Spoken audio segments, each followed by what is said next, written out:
This target for this session is composed of two individuals, David Barnea and Benjamin Netanyahu. Now, David Barnea is the head of Mossad, the Israeli intelligence agency, and Benjamin Netanyahu is the current Prime Minister of Israel. Now, the focus of this remote viewing session is what each of these two individuals knew in advance about the attack by Hamas on Israel that occurred on the 7th of October 2023. Now, we are interested in what they knew 2 days before the attack. The remote viewers knew nothing about the nature of this project or the target when collecting their data. Moreover, none of the remote viewers who worked this target communicated with one another about this project in any way during the data collection phase. Now, the motivation for this project is that Mossad is arguably the second best intelligence agency on Earth, where U.S. intelligence is arguably the best, mostly because it is larger. Mossad and U.S. intelligence are very comparable in quality. The issue that is being raised here is the same issue that every Israeli asked the day of the attack. With the highest quality intelligence agency in the world, how is it possible that an attack of such magnitude, one which took many months of preparation in order to launch, could have gone unnoticed? There are only two possible answers to this. A. Either the highest quality intelligence agency in the world is totally incompetent, or B, they knew about the planned attack and decided not to stop it. The idea that Hamas tricked Israeli intelligence by avoiding the use of electronic communication is not credible, since it is certain that Israel also has human intelligence in Gaza and within Hamas. For anyone who knows anything about how modern intelligence agencies operate, this cannot be in dispute. Now, we at Farsight are not going to tell you what to think. We are simply going to show you the remote viewing data, which we collected under very defendable blind conditions by the best remote viewers on the planet in a scientifically clean experimental design, and then we will let you be the judge. But just in case you are thinking about alternative B, that the Israeli leadership may have let the attack happen, let me offer you some lessons from history. There are many reasons why a nation would want a perceived enemy to strike them first before responding. If a nation believes that a war is inevitable and perhaps desirable for any reason, then it has long been standing practice to let the perceived enemy make the first move. This strategy of warfare goes back a very long time, but the modern-day history of this approach dates back to Otto von Bismarck, the former Chancellor of Germany. Now, before he was Chancellor of Germany, there was no Germany. There was only a bunch of principalities comprised of German-speaking people, and Otto von Bismarck was an advisor to King Wilhelm I of Prussia. Well, back in the day, King Wilhelm wanted to influence who was to be King of Spain. France was then ruled by Napoleon III, not Bonaparte, but a descendant, and France did not want Prussia to interfere with Spanish politics, lest France be surrounded on both sides by potential enemies. Now, the French ambassador to Prussia asked King Wilhelm not to do that, and Wilhelm wrote a telegram to Napoleon where he politely refused. Again, politely. Well, Bismarck wanted to create a crisis that would force the German principalities to unite into one nation. So he intercepted and altered the telegram, essentially giving Napoleon the bird. Well, Napoleon popped a cork, and France invaded the German principalities. This is exactly what Bismarck wanted. The German principalities were shocked that they were invaded for no reason, and they met and formed the German nation. Unified, they fought back and quickly defeated France and captured Paris. Bismarck then had his German nation. This pattern of enticing an attack in order to rally a nation to respond militarily has been repeated regularly since then. Before the United States entered World War II, Churchill met with Franklin Delano Roosevelt on a destroyer in the North Atlantic, essentially begging Roosevelt to enter the war. But FDR had a divided nation, and there were many people such as Joseph Kennedy, father of John, Robert, and Ted Kennedy, who were fiercely opposed to coming to the aid of Britain or Europe. Roosevelt knew that the Nazis were the larger threat, but he also knew that there would be an incident in the Pacific, and he told Churchill that he had to wait until that incident so that the people of the United States would be united and no opposition would exist to them entering the war. FDR did not want to enter World War II the way Woodrow Wilson entered World War I.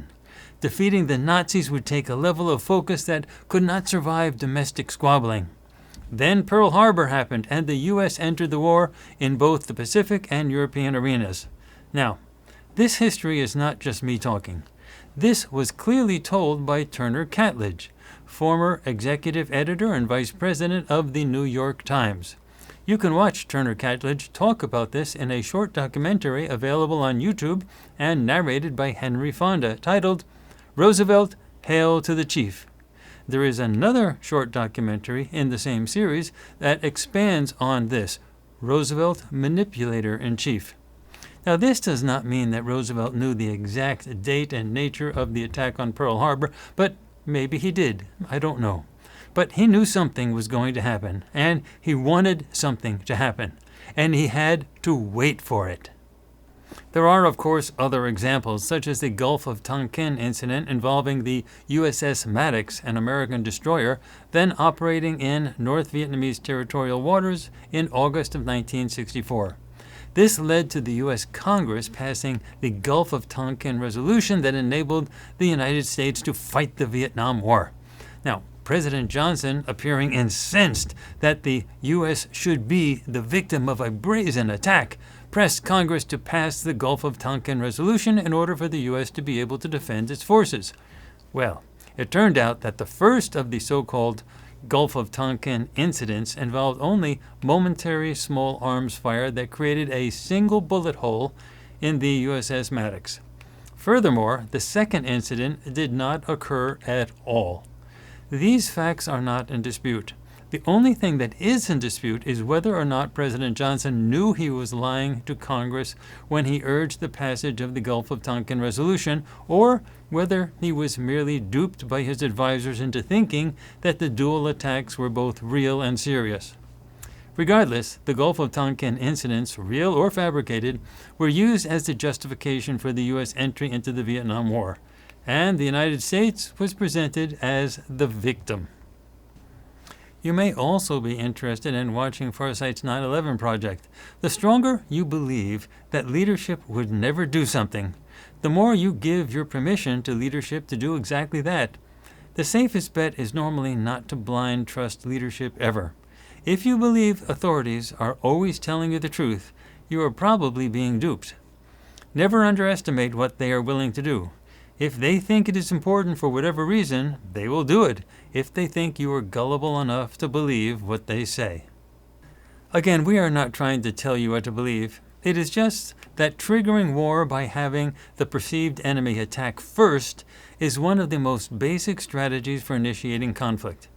The party that initiates conflict is always perceived as the aggressor, and the party that is attacked is always perceived as a victim. And victims are considered justified in responding with whatever force is necessary. With regard to the attack by Hamas on Israel, the magnitude and horror of the initial attack was certainly shocking to everyone, including David Barnea and Benjamin Netanyahu, regardless of whether or not they knew the attack was coming. But Hamas was a growing threat, and it is conceivable that Israeli leadership felt that a war with Hamas was inevitable eventually. Hamas has long been dedicated to the eradication of the State of Israel, so Israeli leadership could have decided that war was going to happen no matter what. And if such a war was inevitable, then it would be a big war, because Hamas is a big enemy. And it would be best if Israel was seen as the victim rather than as the aggressor in such a conflict in order to minimize the worldwide fallout. Again, we do not know if this is what happened. These are just thoughts and a bit of history to consider. It is time now to turn our attention to the remote viewing data themselves. Remember that we could always be wrong, but we really do know how to collect high-quality remote viewing data, and it is our mission to share what data we obtain. So, let's begin. Hi everybody, welcome to Deep News. Hello Shantae. Just before we begin, Why don't you let everybody know you have not seen the target, you don't know anything about the target, correct? That's correct. All right, fantastic. So why don't you just start us off with your initial perceptions as soon as you connected to the target? Okay, so first I was picking up a base surface with level topography, a lot of man-made land here with smooth and kind of hard textures, a few different hues, black, green, gray, orange hues, as well as some loud sounds and multiple surface structures. Next, I was picking up the interior of one of the surface structures, just a very large open space, hard man-made materials, and multiple subjects inside this structure. All right, fantastic. Well, I know you were investigating a subject, so why don't you just move on to subject A and tell us what you found out there? Okay, so subject A, visually this subject had short hair with light hues as well as a light complexion. The subject's skin felt very soft or smooth. My deduction that this was maybe a younger subject or a youthful subject. As far as attire, I was seeing blue hues with like semi-casual, like not super casual, but maybe casual or comfortable kind of attire. Yeah. All right, fascinating. So why don't you tell us, did you deep mind probe the subject? Yes, for the deep mind probe of subject A, overall it seemed like a very rational or level-headed subject. I was seeing at that moment, I was seeing just kind of casual thoughts, nothing really sticking out that the subject was focused on. All right, fascinating. So tell us everything that came across the subject's mind when you were probing about the awareness of concern 1 with subject A's mind. Right, so looking at concern 1, overall, the subject, like I did see some awareness, but just not a lot of concern, or subject A just wasn't really giving a lot of attention to this concern. It seemed like subject A's level of power or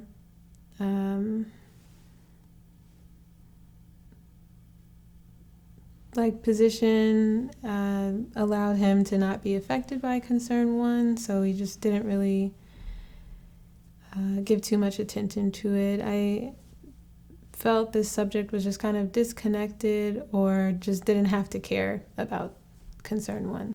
All right. Well, very interesting.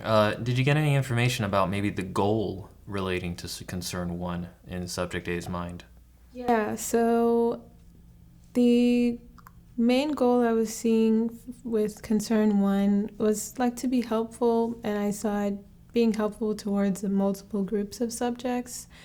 My deduction was kind of like an altruistic goal, and I saw a focus on community, specifically relating to like subject A's community and how they would be affected by concern 1.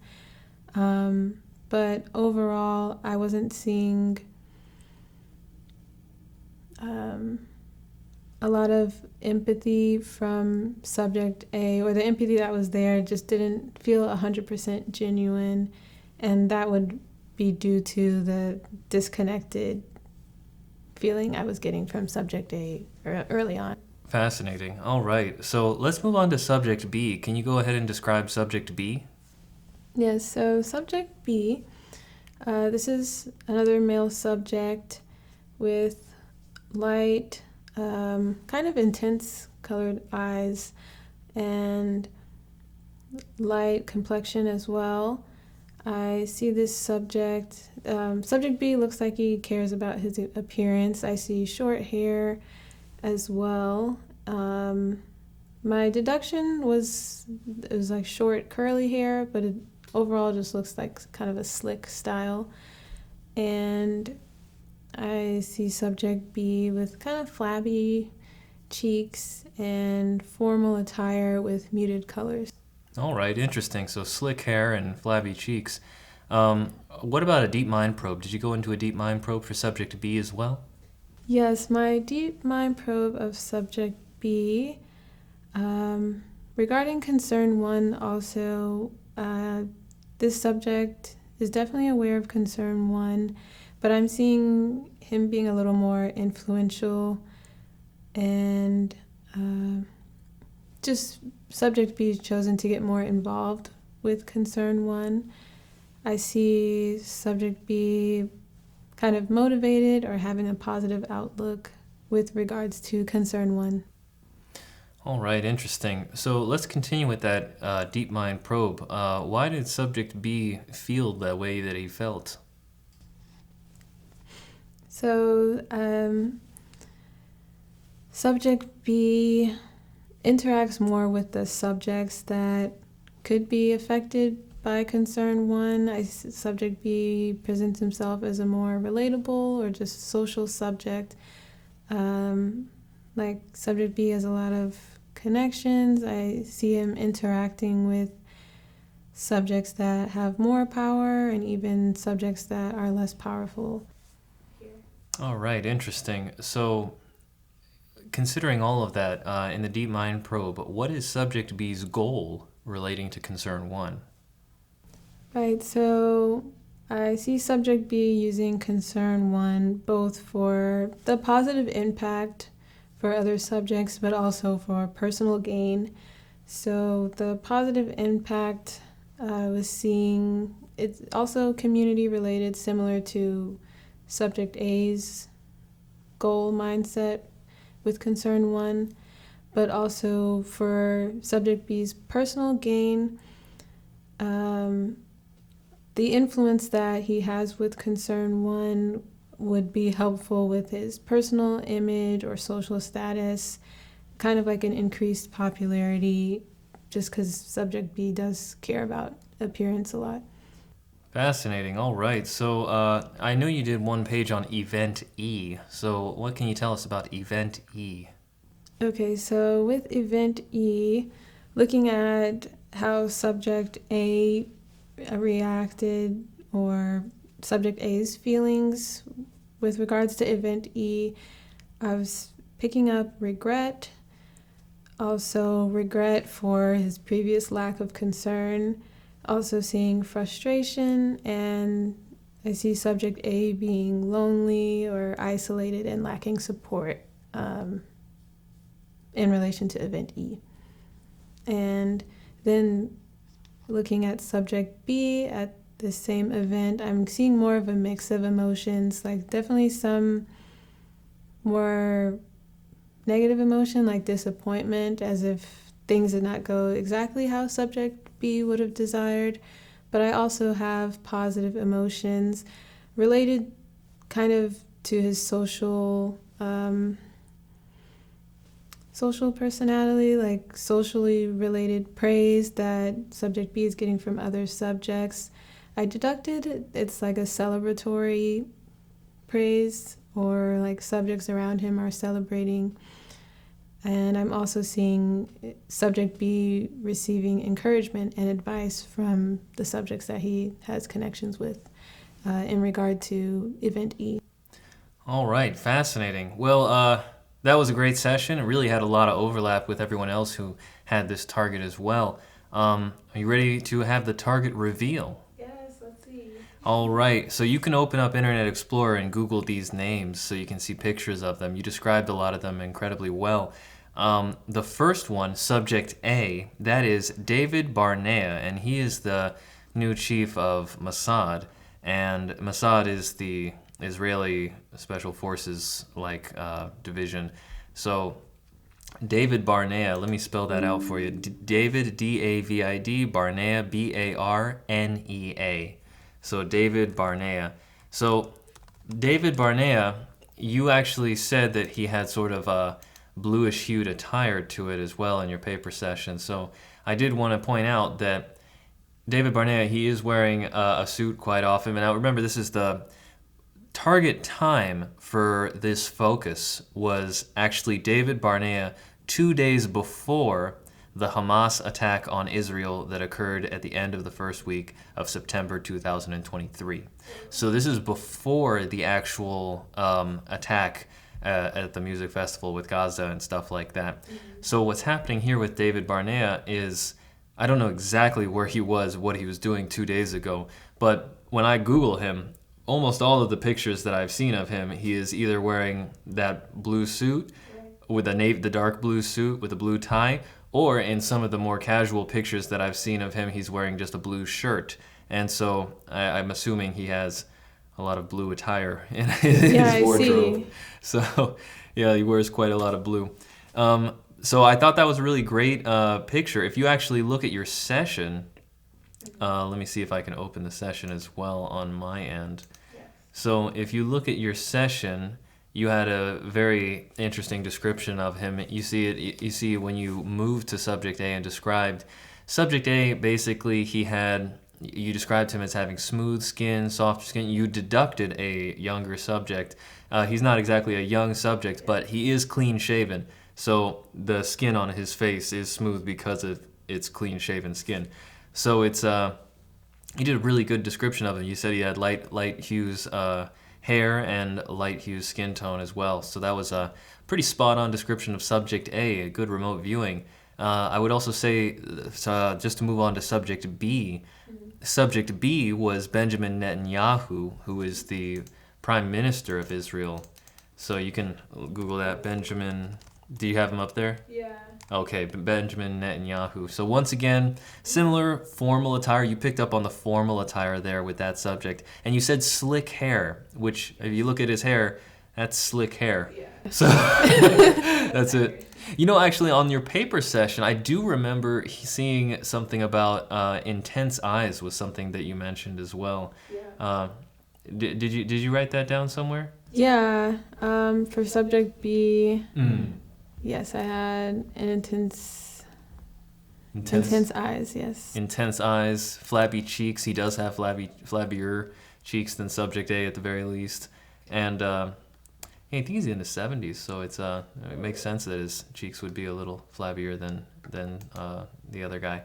But anyway, that's pretty much it. You said he had light hues skin complexion, intense eyes, some flabbier cheeks, and slick hair, short slick hair. So another great description. Formal attire is what you said right there. So it's a fantastic job describing the subjects A and subjects B. So I've been rambling for a while, but do you have any comments before we move on to some of the other things?